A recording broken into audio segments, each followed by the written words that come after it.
Hello students, welcome to the EPG Pathshala. I am Vidya Kothekar from All India Institute of Medical Sciences, but also had an opportunity to work at other institutes as Professor and Head of Biotech, Bioinformatics in JP Institute of Information Technology, Director of D.Y. Patil Biotech and Bioinformatics Institute, and have been teaching biophysics for over 45-50 years. Today, I am going to talk about a module that is the absorption spectroscopy of proteins, peptide bond, aromatic amino acids, and prosthetic group. This belongs to the paper Techniques used in molecular biophysics. After completing this module, what you should be able to understand is you should be able to describe basic features of absorption spectroscopy of proteins. We should be able to discuss absorption by a peptide bond, non-aromatic or aromatic amino acid, disulfide linkages, and proteins as well. Would like to discuss applications of this technique for studying the prosthetic groups in protein. There are many. All metalloproteins do have some kind of prosthetic group. We should be also able to use to determine the pK values of amino acids, use it for conformational changes in proteins, for protein folding, also use it for protein ligand interaction, enzyme kinetics, and various other fields. What is absorption spectroscopy? Absorption spectroscopy measures photon absorption of a samples dissolved in the transparent medium. This is done in ultraviolet, visible, or near infrared range of electromagnetic radiation with the energy 150 to 400 kilojoules per mole. This is a very important range for most of the biomolecules. The molecules with the electrons in delocalized atomic orbital system such as proteins, nucleic acid, and their constituents, they all absorb in near UV, that is 150 to 400 nanometers, and visible 400 to 800 nanometer region. Their absorbance depends linearly on concentration. This is the most important property. And latter leads to many applications in biochemistry, medicinal chemistry, biophysics, industry, forensic science, everything, agricultural science, and etc. Let us see basic features of proteins. Proteins are very important biomolecules, and they control body's vital functions. Actually, we are what our proteins are.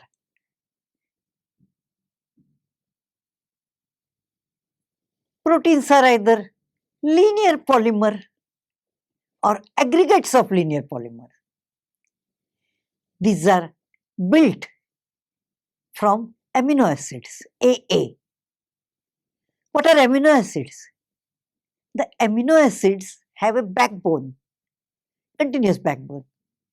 Each amino acid has an amino group, NH2, and a carboxyl group, COOH group. This is attached to an asymmetric carbon, which is called C-alpha carbon. There is also an H atom attached to C-alpha for all amino acids except proline. And the fourth valence of the alpha is completed by a side chain R, and R can be hydrophobic, hydrophilic, aromatic, or basic in nature. We show in this figure the side chains of various amino acids. The hydrophobic side chains, neutral side chains, acidic side chains, and basic side chains, which gives different properties to the protein when they are connected to the protein backbone in a protein chain. Peptide bond formation is explained in this slide rather. We have two amino acids, the carboxylic end of one amino acid and amino end of the second amino acid comes together, and a oxygen from the carboxylic group and two hydrogen from the amino group combine to make a water molecule which leaves. Then what is left is CO of the first amino acid and NH of the second amino acid, and they join together to give a peptide bond. Again, the peptide bond formation and its properties are explained in this slide rather. The CO and NH group of two adjacent amino acids which form the peptide bond, and they have partial double bonded character because the pi bond resonates between CO and NH group, and this leads to planarity of the peptide bond or CO-NH group. The n-pi star transition in the peptide bond is usually observed between 210 and 220 nanometers with epsilon at lambda max equal to 100. And we show here the n-pi star transition in the blue color in the right hand side picture. The main pi-pi star transition is around 190 nanometers, and for this we have epsilon equal to 7000, which is shown in red color in this picture. Let us see absorption by non-aromatic side chains. Non-aromatic side chains, for example, histidine, arginine, glutamine, glutamic acid, ASN, ASP. These have a transition around 210 nanometers. But this is usually not observed. Why? This is because it is masked from the absorption from more intense amide bond of the backbone, which absorbs at 230 nanometer and 290 nanometer. It consists of at least 3 unresolved electronic transitions. Absorption by heme group. The heme group absorbs in visible range, solid band at 429.5 nanometer. There are series of partially forbidden Q bands between 500 and 600 nanometers, as shown in the figure on the left hand side.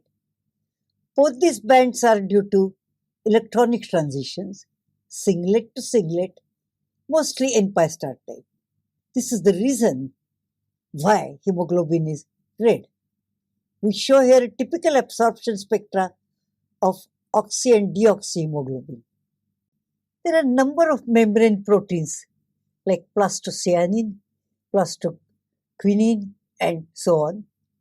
These always have a cofactor, like plastocyanin has a copper-containing cofactor shown in the lower part of the left-hand side figure, and where the copper ion is bound to histidine 37, 84, 87, and 92. And there is a transition, charge transfer transition, which is due to Cu-S1 bond, where sp pi Cu dx square minus phi square gives to go to charge transfer. And this gives blue color to the plastocyanin. The spectrum is shown in the lower figure. UV-Vis absorption by aromatic amino acid. Molecular extinction coefficient epsilon of phenylalanine, tyrosine and tryptophan at lambda maximum equal to 257, 274 and 280 are respectively 195, 1490 and 5500. The transition in phenyl at 257.5 is very weak. You can see it in the left hand side figure in the green color, because this transition arises from a forbidden bypass transition. There are a couple of minor peaks in phi between 242 to 70 nanometers, whereas tyrosine and tryptophan, they have very strong transition. In this table we show important transitions of proteins and amino acids. In the column 1 we give what bond or is giving this transition. Lambda max value for this transition is given in the column 2. Their epsilon extinction coefficient is given in the column 3, and details of the transition are given in the column 4. UV-Vis absorption by proteins. In an asymmetric environment, as in folded proteins, the left-handed and right-handed circularly polarized light have different absorption coefficients. This leads to circular dichroism, or it can have different refractive index, or so it leads to optical rotatory dispersion. The absorbance of TRP and tyrosine depends on microenvironment of the chromophore.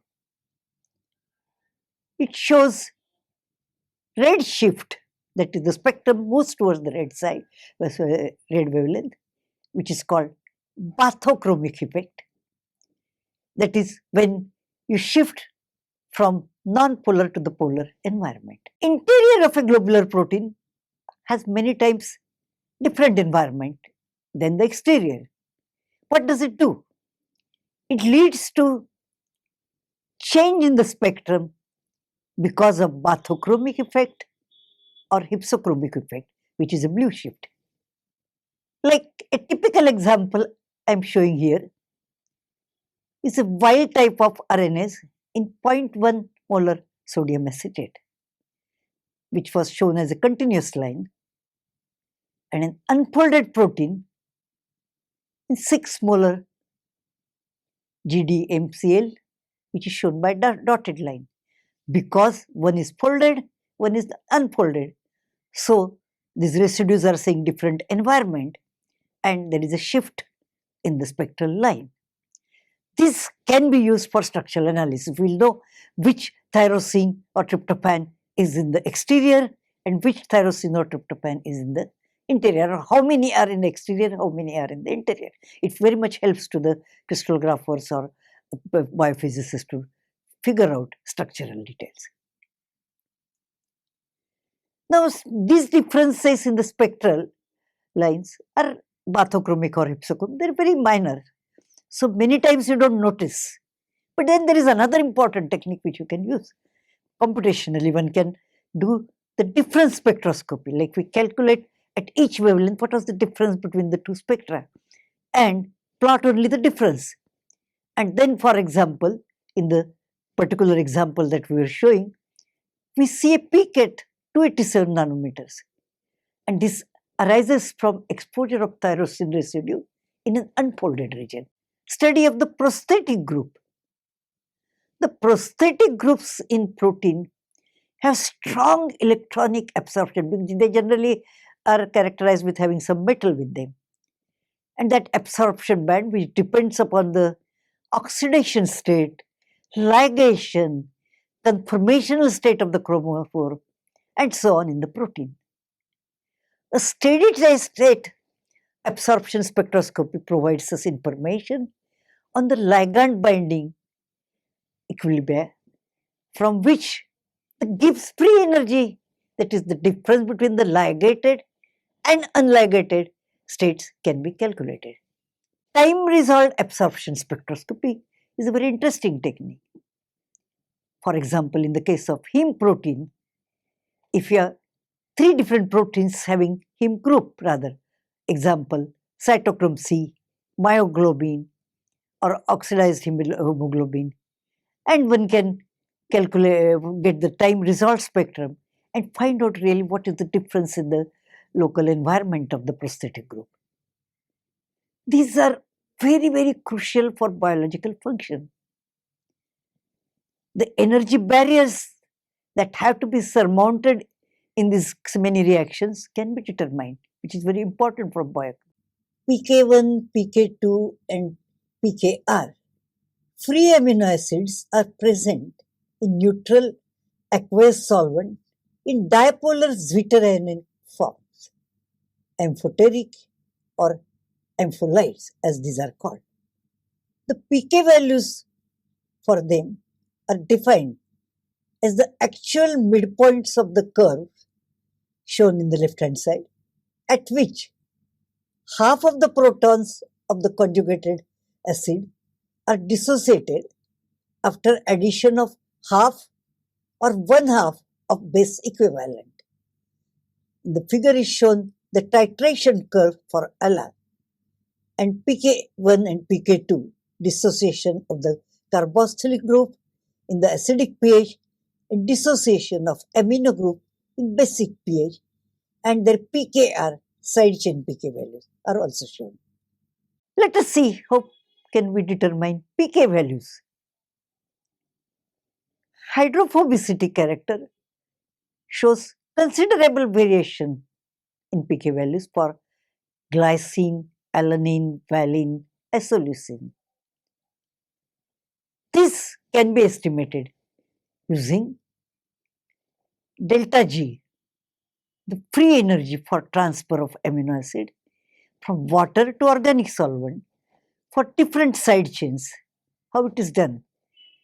This is done by subtracting the contribution for backbone or value for glycine using UV-Vis spectroscopy, because there are specific spectral changes associated with them, and we can determine delta G values, and from there we can determine the pK values. Let us see a typical example of pH on tyrosine spectrum. Exposure of tyrosine can be detected by examining the spectrum of proteins at higher pH, because you can see that it shows two different spectra at lower pH and higher spectra pH. The tyrosine residue is solvent accessible, then the side chains would be deprotonated with pK value approximately 10 or more. Let us see the calculation for tyrosine. Tyrosine has absorbance maxima at 280 nanometer at pH 7. The pK of the phenolic group of tyrosine is 10.1. So at pH greater than 10, tyrosinate absorbs at 295 nanometer. Then one can follow the decrease in optical density at 280 nanometer and increase in absorbance at 295 nanometer to determine the pK values using the equation given here, that is pH equal to pK dash plus log of tyrosinate, whatever absorbance you have, to tyrosine. We described here determination of pK values for amino acid as per the paper by Baran in 1997. He used FeCN5H2O minus 3, which has lambda max at 450 nanometer, which shifts towards the lower wavelength side, 410 nanometer, in concentrated solution. He also used ruthenium compound, RuCN5H2O minus 3, which provides more labile coordination that allows for the incorporation of amino acid to determine pK values for number of amino acids as per the equation which is given below. When strong acid HClO4 is added to FeCN5L to the power minus 3 and ruthenium CN5L to the power minus 3, there is a change in electronic spectrum. Now, pK values can be determined by plotting absorbance as a function of H plus for fixed lambda and pH using graphics and numerical methods can be determined. Which is showing this figure, spectroscopic titration of ruthenium CN5 cysteine minus 3 at 22 degrees in mu equal to 0.100 m NaClO4. We show in the figure the determination of pK values for cysteine residues. Number of cysteine complexes were examined and the pK values were determined. The pK values for alanine, lysine, valine are respectively 2.53, 2.65 and 2.58, while those of lysine, arginine and cysteine are respectively 2.5, 2.63 and 3.47. Native proteins can be unfolded by denaturants as guanidinium chloride GDMCl or urea. There can be uncoiling due to heating, change in pH or refractive index of the buffer. If there is a rupture of SS linkage, then it would lead to exposure of chromophores and change in absorbance. Now these changes can be monitored using UV-Vis spectroscopy. Just calculation of protein conformation, folding, unfolding, absorption at 280 nanometer, for example, can be calculated as a linear combination of absorbance of these groups. We have to first calculate number of tryptophan, tyrosine or disulfide linkages. And once we calculate NTRP, NTYR or NSS in a protein, we can use it in a relation given below, like extinction coefficient at 280 nanometer equal to 5500 multiplied by NTRP plus 1490 multiplied by N-tyrosine plus 125 multiplied by NSS. TRP, tyrosine, SS have epsilon equal to 5500, 1490 and 125. This is how we get the above relationship. We can study protein ligand interaction, enzyme kinetics, number of things, depending on what are the changes in the UV-Vis absorption spectroscopy or UV-Vis absorption spectrum of these molecules. So it is a very, very powerful technique for steady state and time resolved studies of protein ligand interaction. The prosthetic groups in proteins frequently have a strong absorbance band that depend on oxidation, ligation and conformational state of the protein and also can be followed by UV-Vis spectroscopy. One of the examples I can give you of Kumasi brilliant blue G50 CBB and its interaction with the protein BSA. The dye Kumasi brilliant blue G50 CBB is used for Bradford protein assay or calorimetric protein assay with bovine serum albumin BSA protein. Under the acidic conditions, the red from the dye is converted into the blue form after binding to the protein to be acid. Kumasi dye donates its free electron to the ionizable groups in proteins which cause disruption of the protein's native state, exposing its hydrophobic pockets. Next, these pockets bind non-covalently to the non-polar regions of the dye through van der Waals interaction and positioning positively charged amino acids in the proximity of the negatively charges of the dye. Gumasi Brilliant Blue G50 and interaction with BSA. Now we show in the left hand side figure three spectra. One Gumasi Blue, which has maximum at 273 nanometer. Then BSA, which has maximum at 278 nanometers, and the complex, which has couple of peaks around 275 nanometer. There is also a change in the spectra, which is shown on the right hand side figure, between 550 to 750 nanometer, which is in visible region. Complex formation in this case can be measured by the absorbance at 595 nanometer blue. Let us see some use of UV-Vis spectroscopic technique for the study of enzyme kinetics. The rate at which enzyme is being used depends on the substrate concentration, pH, temperature, presence of inhibitor, etc.